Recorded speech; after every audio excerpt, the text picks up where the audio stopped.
Oh my days. Jesus Christ, is he actually gonna be okay? Look, I'm sure he'll be calm. I'm still falling. Okay, maybe he won't. I mean, it was a good goal though, to be fair. At least there's... Yo guys, it is your boy Niran here, and you are watching FTW. This of course is the series where I bring to you the best and more frequently the worst of what football has to offer during the last 7 days. But what's been kicking off in the world this week? Well, owner of Amazon, Jeff Bezos, and his girlfriend, Lauren Sanchez, met actor Leonardo DiCaprio. One was happier to see him than the other. Forget body of lies. You can lie on my body. Babe, I'll be the wolf of your walls. Street. You know, I'm still here, innit? I can hear what's going on. Jeff jokingly posted a threat on Twitter the next day directed at Leo. This is the face of a man who's watched that video 809 times, which coincidentally is the same percentage of you not subscribed to the channel. So hit that red button. There should be no shock for poor Jeff, you know, he's past his prime. Do you get me? Because obviously Amazon. Anyway, on to the football now, and the biggest wall that you need to climb is the one that you build in your mind. It's a power. For crying out loud, I actually need a new sport again. What are we saying about lacrosse this week, ladies and gentlemen? And that's quite exemplary. Liverpool's unbeaten record in the league this year was snatched away by West Ham United after a 3-2 defeat to the Hammers. We've kept less clean sheets than Lewis Dunk this weekend, and he's a centre-back. West Ham took the lead early on through an Alisson own goal, where he seemed to be nudged by a defender going up for a corner, and I'm not gonna lie, I personally thought it was a foul. I know, Niran, you're biased, I'm sorry. But VAR does not care about what I think. Trent Alexander-Arnold equalised with the beauty of a free kick, but West Ham then accelerated away to take a 3-1 lead in the second half. David Moyes is a footballing genius. Liverpool fans have been saying this since the start. Sir Alex Ferguson knew he'd be right for United. West Ham United, but that's not the point. He's genuinely leading them to higher success in Europe next season, though we might have to get in the mood to face Real Madrid in the Champions League away. They have been training with me 2, 3, 4 times. Jesse Lingard's currently suffering at United, getting abused for warming up. Just because he wanted Cristiano Ronaldo's autograph again. Sell it on eBay. Jurgen Klopp was not too impressed after the game. Which ref decisions are you not happy with? It's really interesting that you ask that. So you felt he should have had a red card for that? My God, I'm not your puppy who gives it. You have hopefully you have an opinion of yourself. And I don't know about Sadio's hairline, but mine travelled backwards after watching this match. It was a disastrous performance from Mane himself. Oh my God! This is what he does! Really and truly, we weren't that awful. Things just didn't go our way in this one. West Ham are a good side these days. But overall, we deserve to lose for this video alone. Taking no offers, we don't speak to no cops. We just break it out proper. Got the keys to my block. Ooh, you're hard, showing off. But as I said, this West Ham side is playing brilliantly at the moment. David Moyes has got them well drilled. They know where they stand. Players like Declan Rice, Saïd Benrahma, Mikel Antonio, Jared Bowen. Defensively, they've been great too with the likes of Kurt Zouma, who obviously got the winner in this one. But overall, David Moyes doing bits in the league, beating Man City in their own cup competition, and they've got out of their Europa League group. It's all looking up. It's not looking so great at Moyes' former side, Manchester United, as they rolled over in the Manchetser Derby, with City running out 2-0 victors. Now 2-0 doesn't sound awful, but the manner of this defeat was just tragic. Ederson made 1 save. Ruben Diaz would have had more work doing a bleep test. United weren't just searching for the ball, they had it confiscated from them. Hey, give back the ball. They had more shots on their own goal than Man City's, in part thanks to an Eric Bailly own goal that opened the scoring. He then tweeted pictures of the own goal on Twitter himself. Bro, the fans don't need to see it again. Was great in the Champions League last week, but he's the footballing embodiment of a TGF video. This old tweet from Jadon Sancho is at least correct, but it was another day of watching a hapless United and hapless coaching from Ole Gunnar Solskjaer. His team talk at half-time will have been pretty desperate. I've started to get this feeling that I'm totally totally fucked. He is at least still upbeat in interviews though. I mean, you've got to say, it's a wonderful finish from Eric, you know. But even after the defeat to Liverpool at home and then City at Old Trafford, United still have no plans to sack the Norwegian. In fairness to him, it isn't just his fault, because individual errors from some of these players are shambolic as well. Luke Shaw for the second goal. Fam, I'm convinced he's doing it on purpose. If they play bad enough, Ronaldo will leave and they get their chocolate eclairs back. And then he got injured just in time for Call of Duty coming out. Okay then. De Gea's cleanest connection with his fist was directed at the tunnel of the stadium. This is the Cristiano Ronaldo that turned up for the game. And as for the United players' reactions, Harry Maguire showing less emotion than a Travis Scott apology. He might as well have scheduled that tweet 6 hours beforehand. We all knew what was gonna happen. He then went on a night out for his sister's birthday the evening after. Do we remember how the last one ended? But this time, he needs arresting for his defensive capabilities. Bruno Fernandes took a slightly different approach on Twitter. He actually employs the same social team as Arsenal's Gabriel Martinelli, and they accidentally posted this picture of Arsenal players in training with the caption "Good Vibes" on Bruno's Twitter instead. It's fair to say it's getting to the fans as well, with one of them physically writing a whole essay on United struggles for a college project. Is everything okay, sir? Darren, just because you're studying law does not mean you can legally deport Ole Gunnar Solskjaer. And it might well be getting to former United captain Roy Keane as well. I'm signed autographs. Like what? You like what? What did I do? What did I do? You've had a few drinks. They got big. You're taking all of me. Alright, you've had a few drinks. What's that going to do? You've had a few drinks. You can tell. What you got? 2 times. I'm not surprised. I'd be annoyed as well if I watched my team lose a training session in a derby. It was a great week though for Man City. A win over their rivals, Bernardo Silva managing to annoy United fans further.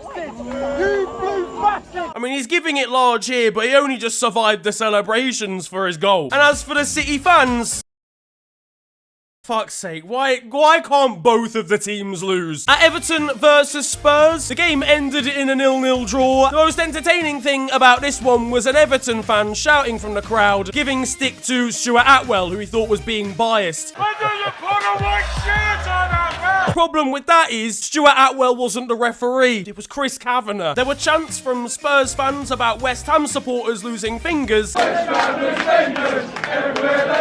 After one Hammers fan genuinely had his finger cut off in the crowd, accidentally while celebrating an equaliser against Genk. That's a story to tell the grandkids. So little Jimmy, the goal goes in and everybody goes wild. Could you flick to the next page for me? I don't have enough fingers on the hand to actually... Meanwhile, F1 commentator David Croft found a chance to have a dig at Spurs during the Mexican Grand Prix. Wonderful occasion when we come here for the Grand Prix, and how much do we take into account Karun Chandler and Jensen Button for what we've seen so far? It was as dusty as Tottenham's trophy cabinet out on the track. This is just an unprovoked attack. It's a shithousery award for Crofty. And Spurs are coming off the back of a dramatic night in Europe after a 3-2 win over Vitesse for Conte's first match in charge. There were 5 goals and 3 red cards, including 2 for the Dutch side. Spurs were kind enough to then bring on Harry Winks to make it 9-a-side. This is the Antonio Conte effect. You've got to get aggressive from the outset now. You've got Harold trying to complain when Conte outs him for not snapping someone's shin yet. Well, the thing about the old days,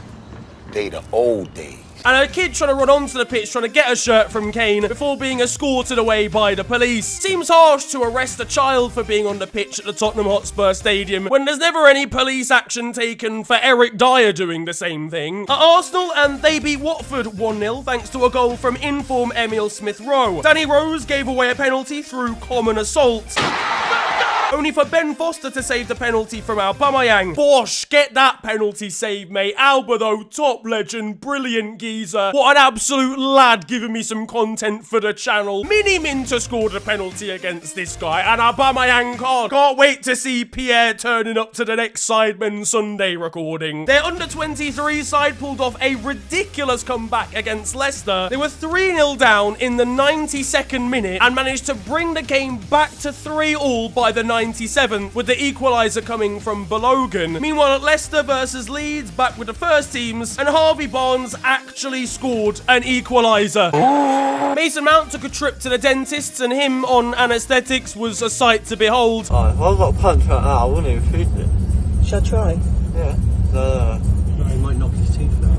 I ain't got no teeth. And one Newcastle fan stopped John Joe Shelby for an autograph this week. What did he want to have signed, I hear you ask? A 30p off-licence can of lemonade. Really and truly, I think it was more valuable beforehand. There's been a shed load of sackings, first Dean Smith axed by Aston Villa, and this note as tactical guidance to the players can't have helped his case. Meanwhile, Daniel Farke was sacked by Norwich after winning their first game of the season. Look, the Norwich board know they need to go down. They're not having any of this winning business around here. Can you see that behaviour? What is happening? Who is this? One man who's actually been given a job, though, is Xavi, who's officially been announced as Barca boss. He was pictured in tears with his former Al Sadd team. That's because he now knows that he has to manage Sergi Roberto. And it didn't get much better for him when he watched his new Barca side go 3-0 up at half-time against Celta Vigo, only to end up drawing the game 3-3. This, plus the fact that his contract's probably being paid out via Klarna installments, and he might as well get the first Etihad flight back to Qatar. Not only that, but Ousmane Dembele, who suffered more injuries than a Ryan Giggs household, will find himself on the sidelines again after only one game back in the side. At least he can take pride in picking up the Hospital Patient of the Year award, where everything always happens whilst he's out injured. So he's going to be baffled when he returns and finds Lionel Messi as manager. Leo himself is enjoying life in Paris right now, even if his trousers could be considered a light aircraft. Your trousers are funny, fam.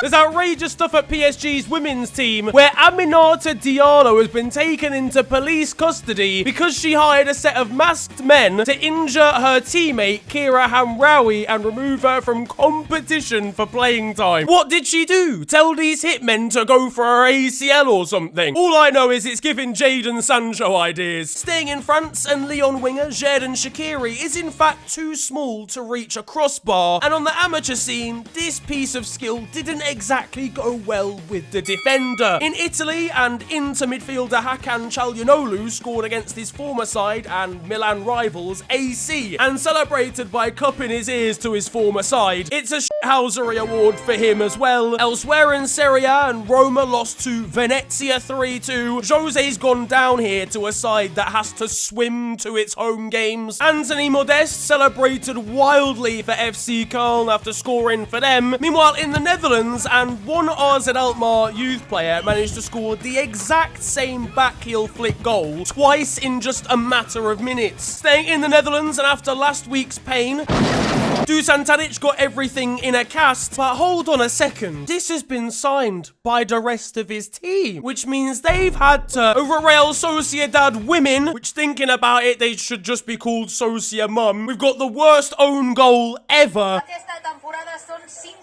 That is absolutely astonishing. And in Saudi Arabia, Do you know what I might do is I might smash into somebody just to make me feel better. First things first, this man's haircut is a yellow card as well. Hello all, and welcome to The Beautiful Game, the segment where we take a look at the poetic and brilliant side of the game that we love. We are back by popular demand for yet more glorious beauty. Връща много рисковано към Иван Дюгеров. Страхотно разбъркване тук се получи. Меси Мезо направи най-голямата губа. And that concludes The Beautiful Game. Closer to home, and I'm a big fan of Mark Goldbridge, but he compared Ollie's tactics to Leyton Orient this week, and the club duly destroyed him for it. We've got Lyle Taylor at Nottingham Forest taking the absolute piss here against Preston. Meanwhile, in the FA Cup, an 8th tier Sudbury are unfortunately out of the competition, despite this almost beautifully executed free kick routine. In. Oh, Frimpong was close. And the blessing of Hasbullah himself. Former Chelsea captain and England centre-back John Terry has now arrived on Twitter, as when confronted about how many wives he slept with, he responded to a fan by saying, "Ask your missus." Whilst Middlesbrough have sacked Neil Warnock this week, and that to me is a tragedy. But look, there could be a new job available for him pretty soon. You hear that? Is there someone at the gates?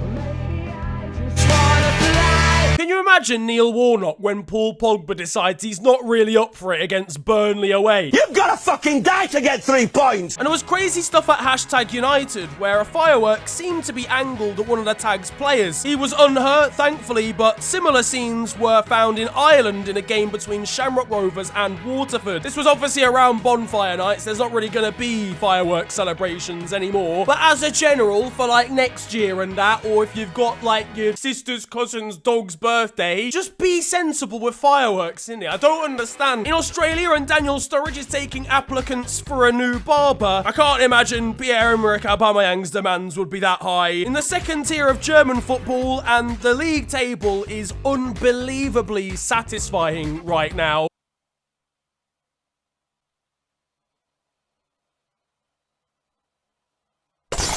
So this is what Ollie's at the wheel of. Meanwhile, over in Brazil, and Internacional played Grêmio in the league this week. At the end of the game, after beating their rivals, Internacional players held up fake coffins with Grêmio colours on them because they're currently in a relegation fight. That has sparked the brawl to end all brawls between both sets of players. Elsewhere, and a manager by the name of Alan managed to injure himself while celebrating a goal by his team. Even the second division of Brazil is providing unbelievable footballing ability. Trabalhando pela direita, Júlio César, o cruzamento pro Bruno!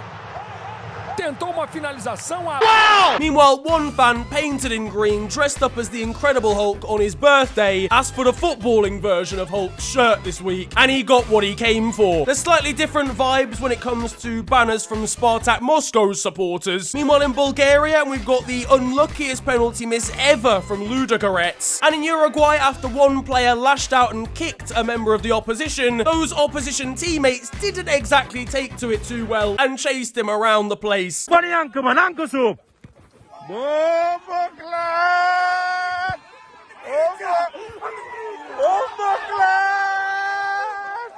for the moment you've all been waiting for, because over in Romania, there's no more wild animals entering stadiums this time. There's no more rugby.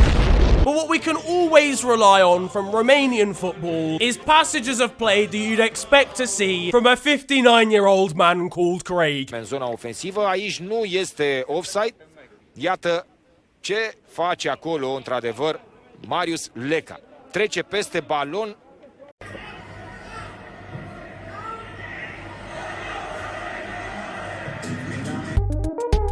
I mean, there's having the 12th man, and then there's this. In the Chilean Premier League, and we've got the almightiest of scrambles here.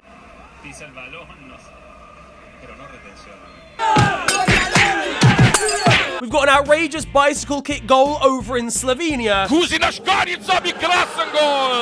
And meanwhile, in Canada, after scoring an equaliser for Atletico Ottawa, Matthew Arnone was sent off. I think he received a second yellow card for celebrating by kicking the corner flag. Like, could you imagine if Jamie Vardy was playing over there? Now that it's time for Still 0-0, and you guys know the score by now. This is a segment of the show where I bring to you the best of Sunday League and amateur football. There's multiple key attributes that are required for being a successful footballer. Having some level of balance is one of those things.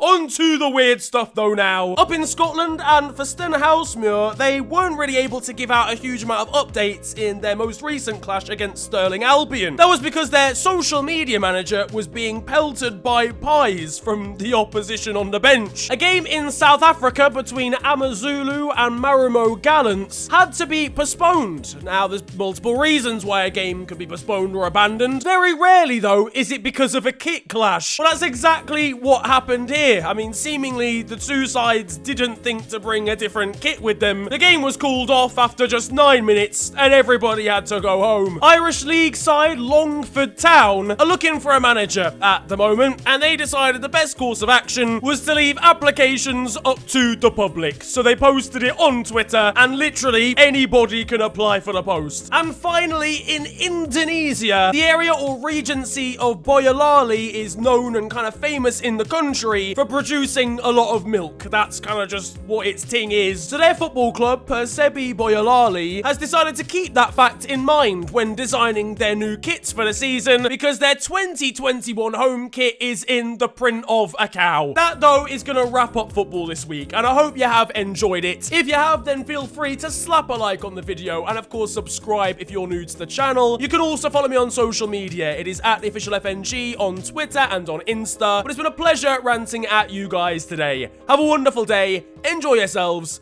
and goodbye.